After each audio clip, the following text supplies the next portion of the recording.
All right, we're back again. Took a little hiatus there. I had to get over some sickness. Got to move, but we're back. I got my boy Christian. Say hello to the people. How we doing, everybody? All right, we've missed a lot actually, and this we haven't recorded really since before Christmas. There's been a lot to happen. Uh, I think we're coming in with some main topics though, and I think we want to start out with the Memphis Grizzlies. We're going to be the 100th podcast to talk about them and their surge, but We were the it's a first ones, must. though. We were the first ones. Give us credit, though. At the start of the season, I believe they were some of our sleeper picks. So I will give us credit in that regard. Yeah, you want to start us off? What are you seeing from this young Memphis team? Oh my goodness, I see a team that's clicking on all cylinders. I see a team that won 5 straight games when John Morant was out. And then everyone was talking about, ooh, the fit, you know, how the casuals talk when the star player's out and you might win some games. And then we turned around and saw them win 10 in a row with him back in the lineup, knocking off the teams of the likes of the Golden State Warriors. Um, they beat the Lakers. They had beat the Cleveland Cavaliers, who were on a roll. They beat Brooklyn. I know no one might know this because only the Lakers can lose to the Grizzlies, and apparently it's a problem. But I didn't hear anything when they beat the Nets with KD. But again, they beat the best team in the league in the Suns during this winning streak. They're just a young team. They got dudes with size and they can defend. Desmond Bain is balling out this year. He's having himself a breakout year, which is good because Dylan Brooks has been out for quite some time now. So he kind of filled into that role. But John Morant is really having his coming out party. He's putting the world on notice that he is a top 5 point guard. Okay, I'm glad you mentioned kind of like the injury part, right? They win some games without Jaw, and I think that's one of the things that's really impressed me about this team is Mm-hmm. the versatility, and it's not just like with players in and out of lineups. Like Steven Adams goes in the code protocols. Okay, let's start Jaren Jackson Jr. at center, and let's bring back slow mo. Put him in Mm-hmm. the starting lineup and put in John Concar. You know what I mean? Like Killian Tilly. Are you kidding me? Like 17 people and Gonzaga know who this guy is. And dude, and they're starting him at the three of all places. He's a traditional center, and he's hitting just enough shots, and they're getting by. And like you said, they're not being slouches. But it's weird because, and I want to give their coach a little credit here Taylor Jenkins, man. because it's not just the personnel being shifted in and out, but they're actually playing different styles to who's playing with them and who's in the lineup. When you have Steven Adams, they go spread pick and roll, John Morant, surround him with shooters. When he's not in the game, you go Jaren Jackson. They could kind of morph the way they need to play the game, and they're winning in different ways, really. And it's pretty impressive to see. Well, absolutely. I mean, for me at least, Taylor Jenkins is the coach of the year. I don't think it's even close. No one thought they'd end up the 3 seed as of right now in the West. They're 31-15. They're currently 4.5 games back of the Suns, who they've beaten this year.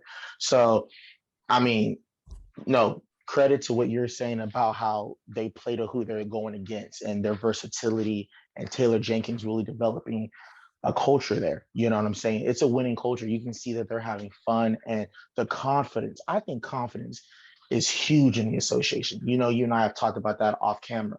But these dudes believe they can beat anybody on any given night. You got Desmond Bain out here talking trash to LeBron James, giving it to LeBron. I mean, ultimately, LeBron, he sunned him, but the confidence that these dudes have is extraordinary for as young as of a team they are.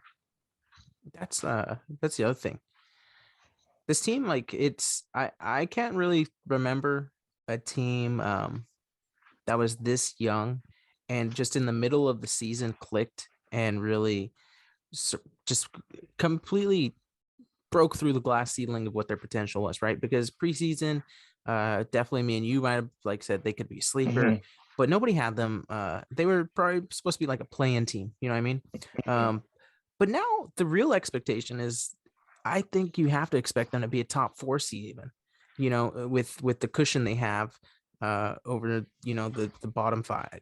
And I don't know if we can put a ceiling on this team right now.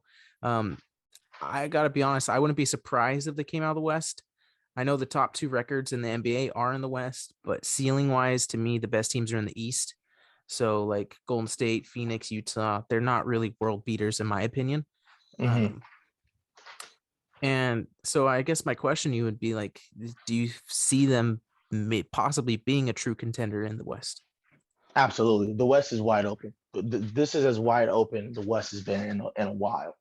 Um, you look at, I'm gonna go back to your earlier point as far as them being such a young team and clicking halfway through the season like this. You look at the Atlanta Hawks, they go to the Eastern Conference Finals, they come back, they get expectations, they're struggling. You know what I'm saying? They're not even in the playoff picture in the East right now. The Memphis Grizzlies, I was saying earlier in some of our podcasts, they took 2 games off of the number 1 seed last year in the playoffs in the first round and beat Steph Curry in Golden State and knocked them out. I'm like, this team, I like what I saw from them in the playoffs. It looks like Ja has another gear that he doesn't really go into in the regular season, which is probably smart because I think he's a little too explosive for his own good. You know, no one man should have all that power. But when the postseason comes, he takes it to a different level. So when we talk about ceiling, I'm gonna be honest with you. I think it would be a disappointment if they don't make it to the Western Conference Finals. I think that to me, they have to at least get to the Mm, Western Conference Finals. That's how I look at it. Depending on who they see in the second round, I might be like, okay, it is what it is. But they would have their sights on the Western Conference Finals, in my estimation. it's interesting because I don't know if I would expect that. I mean, I wouldn't be surprised. Like I said, I would not be surprised to see this team in the finals even. But to it, I don't know. I don't know what the ceiling is. And you mentioned it like the youth is really why. And you brought up a cautionary tale in Atlanta. Because I was really trying to do a deep dive and go back in the memory banks because I don't know if you remember, but Mm-hmm. last season there was a stat going around where this was the youngest team to make the playoffs since Mm-hmm. the 09-10 Thunder. Now, the Mm-hmm. difference obviously is last year's team is completely different from this year's Memphis team. Don't get it twisted. They were the youngest team, but it was based off of Jonas Valanciunas, and they had a career year from Kyle Anderson, right? Mm-hmm. And you definitely had, John Morant and Jaren Jackson, but they weren't carrying the load like they were this year.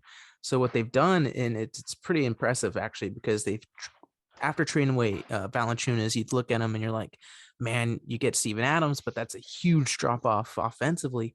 But really, you just kind of tick up the load on Morant and like Jaren Jackson, Desmond Bain, and that's been what's impressive is the three most important young players. They've all taken leaps.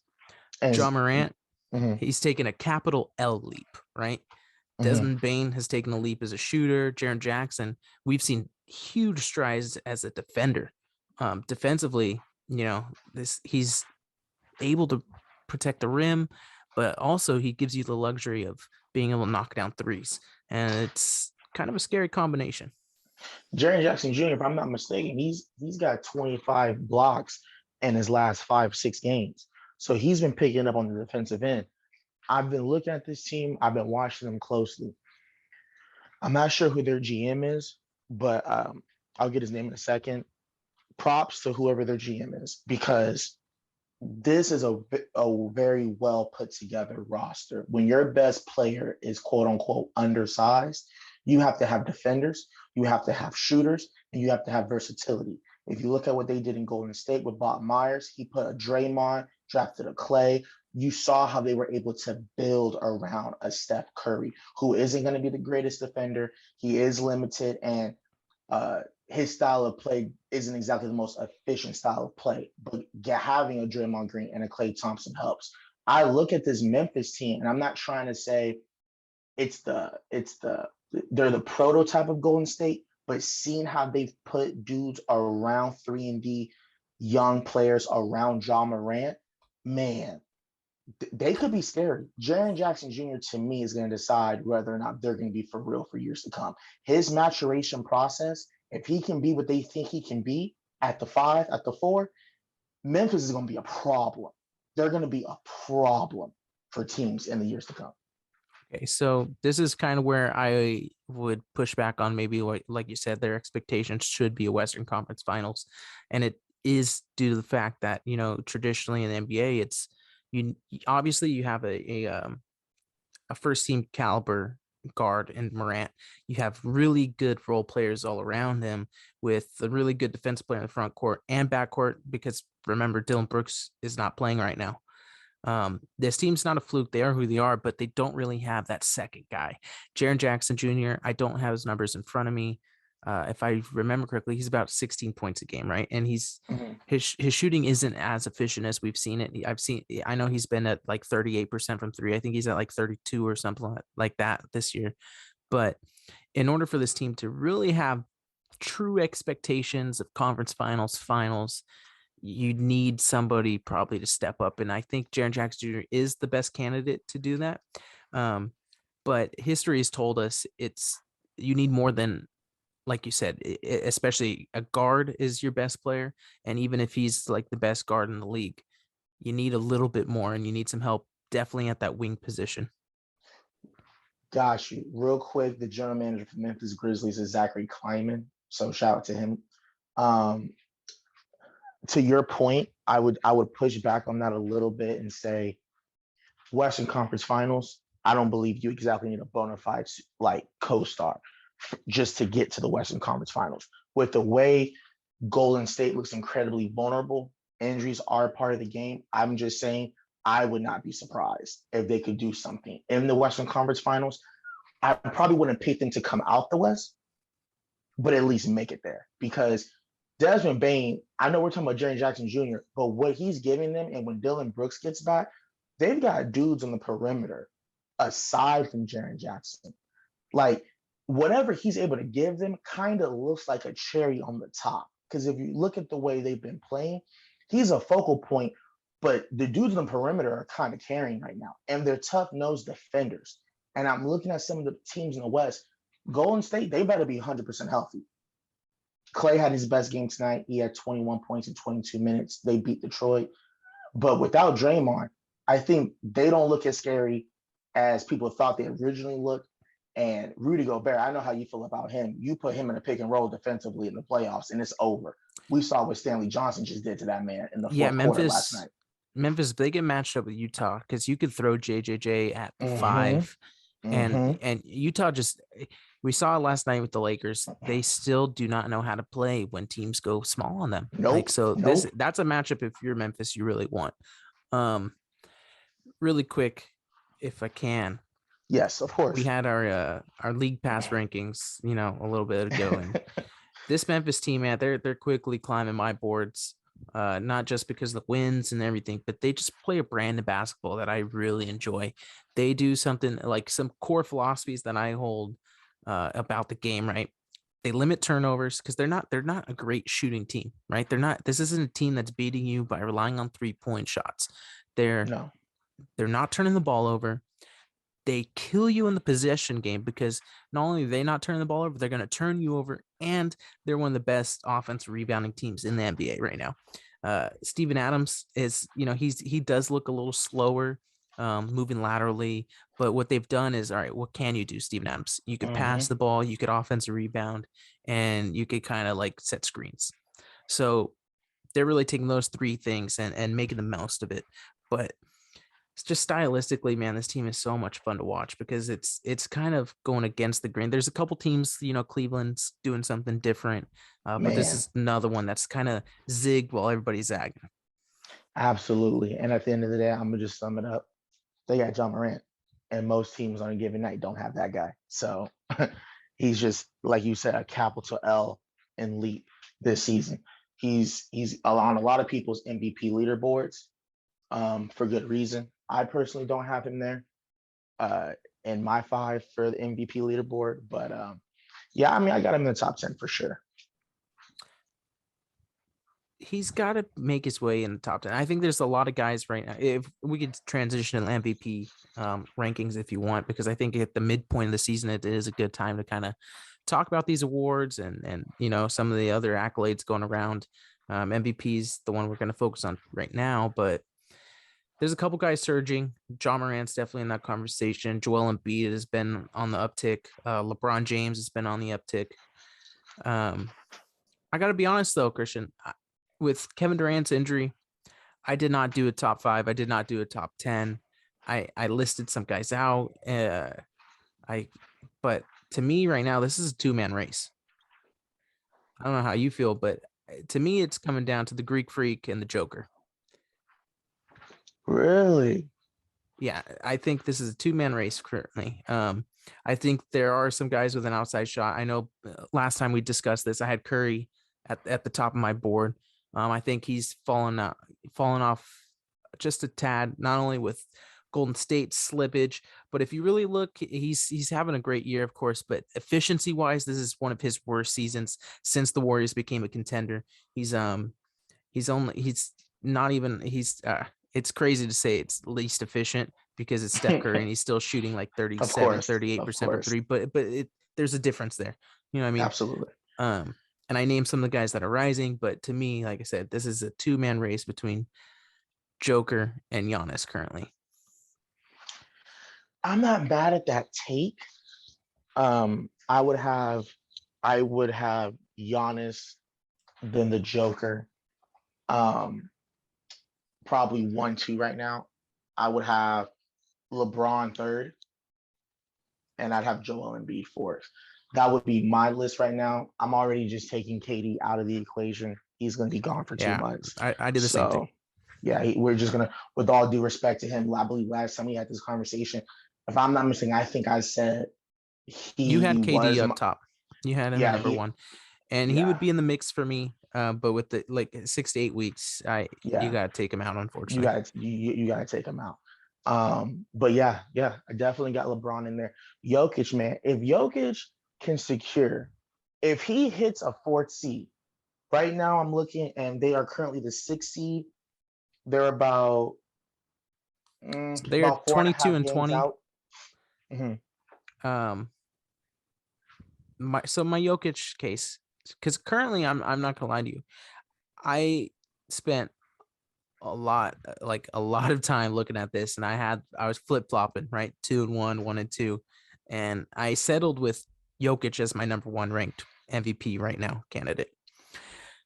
Nikola Jokic right now, 25.3 points per game, 13.9 rebounds, 7.4 assists. The Nuggets 22 and 20. They are the 6th seed in the West, which is not, you want to see them be higher.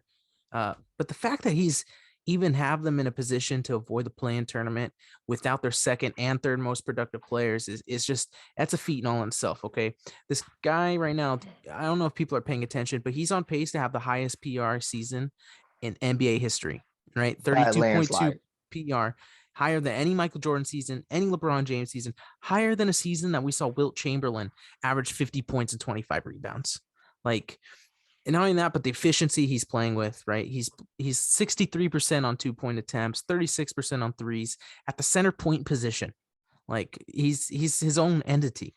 Joker's improved his rebounding, where he's also leading the NBA by a landslide in this stat too, which is kind of an underrated one, but it's 6.3 contested rebounds per game. So anytime there's 2 guys, 3 guys going up, he's winning the box out. He's winning the rebound. So he's giving the extra effort in order to get this team above the margins, because they're playing with very thin margins, right? And I understand the winning is going to come into effect, but Joker's MVP campaign, when you really look at it, it comes into perspective when you look at the on-off lineups.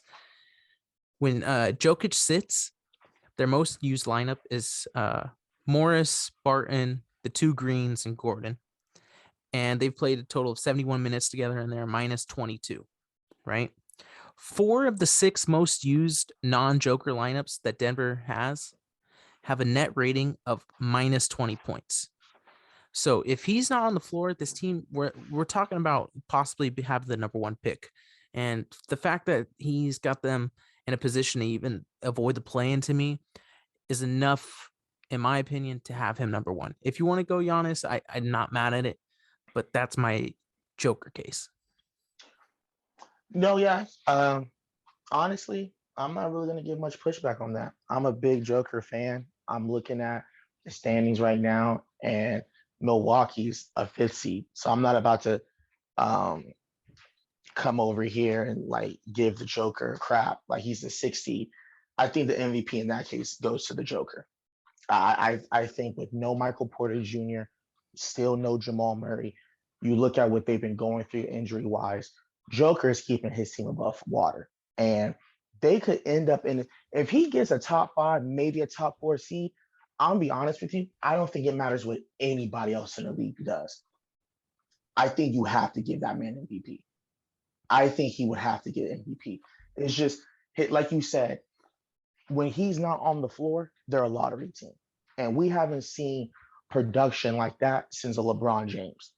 And to me, I don't really take winning that much into my weighing of MVPs because it's most valuable, not most valuable on the best team in the league. You know what I'm saying? Like Joker's value, I believe you stated the statistics. His value, he's most valuable. You know, him, LeBron, what they bring to the table for their respective teams. That's why I have LeBron on my ladder. Him changing positions in year 19 to give his team a fighting chance. You know, to me, that's MVP type stuff for me. So right now, I would agree with you. I would definitely say Jokic is leading MVP. I think the LeBron conversation can heat up. I think the Embiid conversation can heat up. I think Curry could get back in the race even. So there's still a lot of basketball to be played here. Real quick for Giannis, because I did mention I was kind of flip flopping. He does, I know you mentioned their fifth seed, 27 wins though. I think the highest win total in the East is like 28, 29 wins. So they're not too far off the leaderboard there. Knowing that, but he's easily the best defender in the NBA right now as well, with all due respect to Draymond Green. Giannis, as the primary defender, opponents are shooting a preposterously low 46.7% within 6 feet of the hoop, right? So this guy's protecting the rim at historic levels. To give comparison, Gobert in that same stat, guys are 5 percentage points higher. And Gobert gets all the claim as the Stifle Tower, the guy that protects the rim, but Giannis is doing it that much better than him. Yeah. He's putting up strong astronomical numbers as well. So 100%. We know what Giannis represents offensively. I would still push back and say the best defensive player personally is Draymond Green. I don't think it's close. The numbers can support Giannis, but I'm talking about calling out coverages. I'm talking about elevating those around you with the IQ defensively, putting players in position. I'm talking about being a coach on the court defensively, and his value can be. I'm not Giannis, no slouch. I You know don't what I'm think saying? I think those. I don't hate it. I'm not mad at I it. think those are the top two defenders in the league, and they both do two completely different things. So I'm not mad about it either way. It's a preference thing. I think at the end of the day, Giannis will always pass the eye test, but I'm a huge Draymond Green fan on the defensive end and offensively. But yeah, Giannis is a monster. Other guys that I want to give a shout out maybe for this: Ward, Chris Paul. Oh, I think DeMar DeRozan, Luka Doncic, Zach LaVine. Oh man, we giving participation awards out. Well, not really, because the one guy here we mentioned KD's injury, James Harden. Do you see like any possibility he's able to elevate his game to maybe not that Houston level, but like 85% of it, and kind of make a late season push as well? I believe he's absolutely going to be involved in an MVP conversation. He's been balling out since the Christmas Day game. So I James Harden's name will have to be thrown in there because they're sliding right now, but he does have Kyrie on the road. Yeah, I'm not going to doubt James Harden and what he's going to be able to do as far as closing out the year. All right, then before we segue off this, I kind of want to get your opinion more on the LeBron aspect. And I know you said you had him third. What do you think has to take place for this Lakers team and for LeBron James to really throw himself really into the mix? Well, I think he's for sure in the mix. I think no question he's already. I think it's as serious as it's ever been. I think there's about four dudes to me that are all on an even playing field as far as how serious their talks are, and I think he's one of those dudes. I mean, he's doing whatever he can.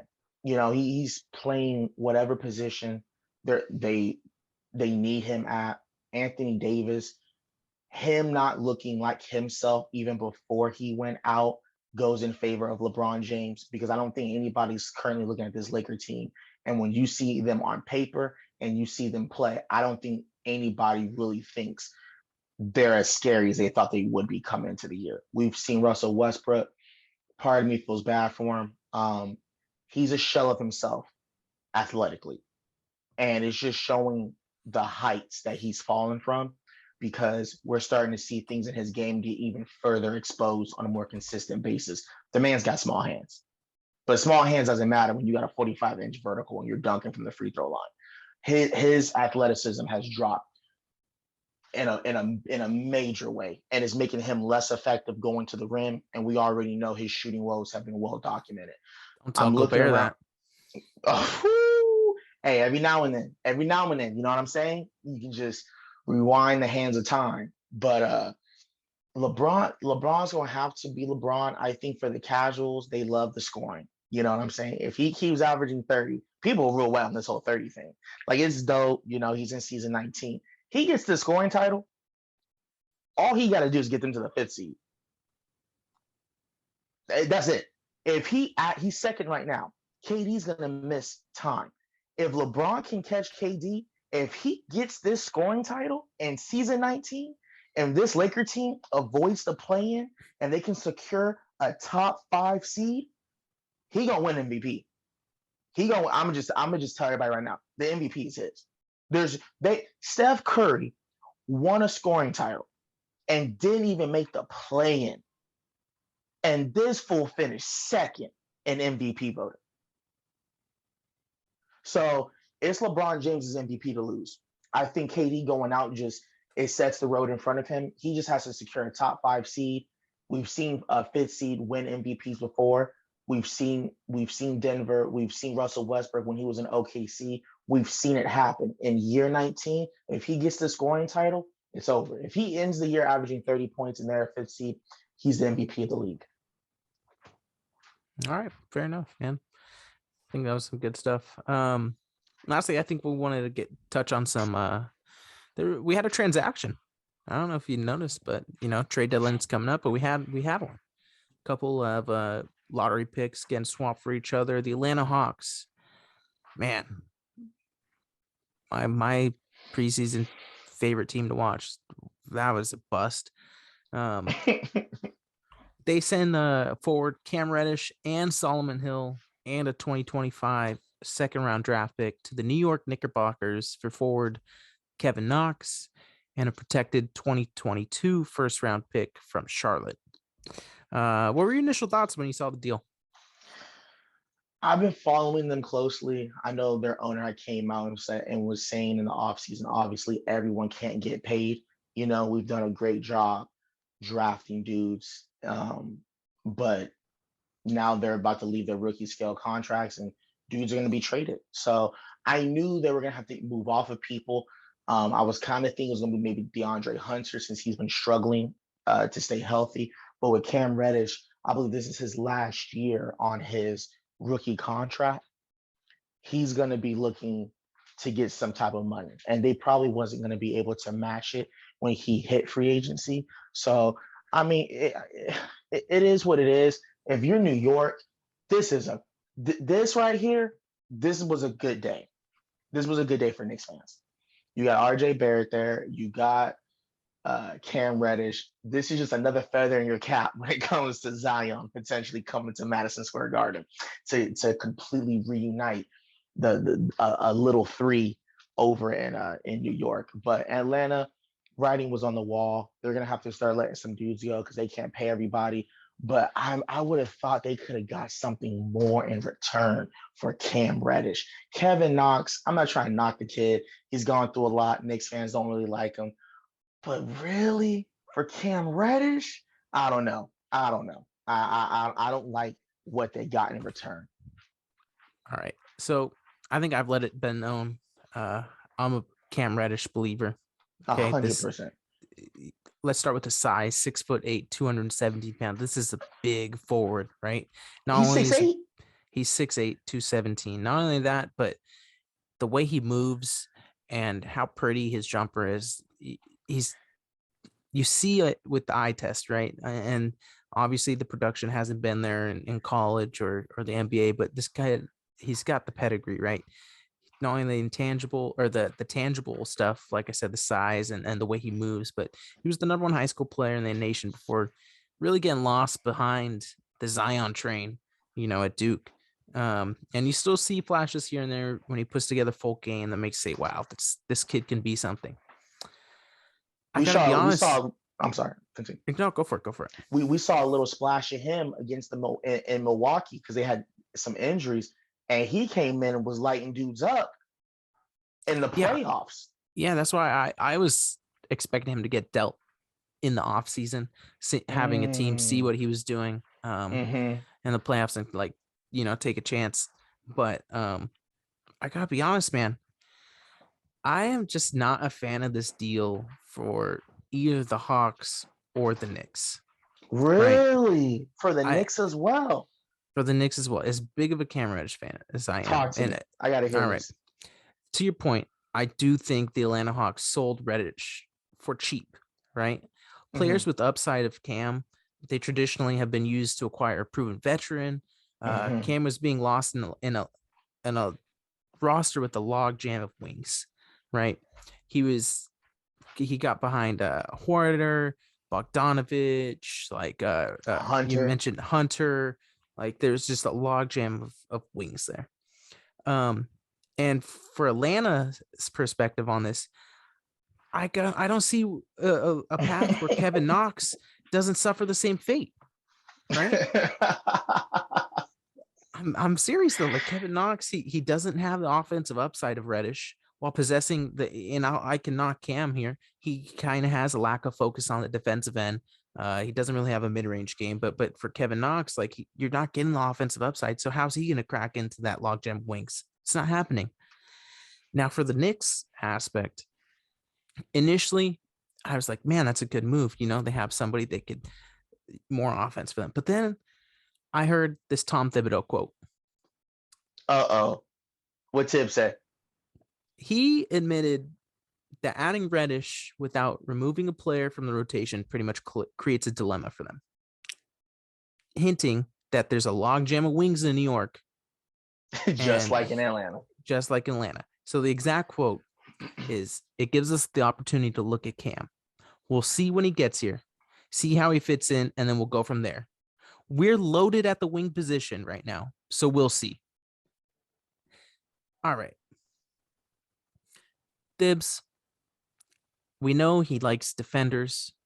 We know he likes guys that hustle, and Cam could hustle, but he does lack, some just the focus on the defensive end.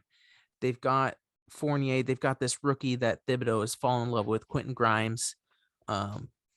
There's a lot of guys in front of him that I'm like, I don't understand the move for New York. To me, it seems like once again you might have some dysfunction there where the GM and the coach aren't hand in hand, and they're making deal. They're not seeing things eye to eye here, or it's just a precursor to another move being made, right? And that's kind of what I'm hoping for, not only for the Knicks, but for Cam as well, because I do want to see him develop into what I believe he can be. But I don't know, maybe it's a move to be made in the future with like an Evan Fournier deal, or possibly even something more substantial, moving maybe a RJ Barrett or even a Julius Randle for that matter, who's had it with the fans. I'm gonna combine some of your thoughts right there. You mentioned maybe this is a prime example of the head coach and GM clearly not be on the same page. We've alluded to this in earlier podcasts before.